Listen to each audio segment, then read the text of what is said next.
చేస్తున్నారు మేడం? మీరేం చేస్తారమ్మా? అమ్మా బొమ్మసత్రం మహిళా పోలీసా? పేరు?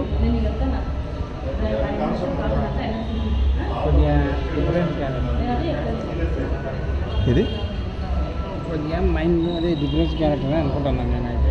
అంటే డిఫరెంట్ క్యారెక్టర్ అంటే గవర్నమెంట్ ఎట్లా తీసుకుంటుంది జాబ్లోని? వికలాంగులు. పేరమ్మా మీది మేడం? మీ పేరంటే చెప్పమ్మా. రజని అంటే బొమ్మసత్రం మహిళా పోలీసా? వార్డు ఇది 32. అరే ఏ దానికి వచ్చారు మీరు? సెలవు సీట్ అంట, సెలవుకి అంట. మామూలుగా సెలవుకి అయితే ఒక రోజు నేను ఎక్స్ట్రా అడుగుతున్నాను, అన్ని రోజులు సార్ ఒక రోజు ఇచ్చాను అంట. ఈయన సార్ కొత్తగా ఇచ్చినాడు ఆయన చెప్ప అందుకే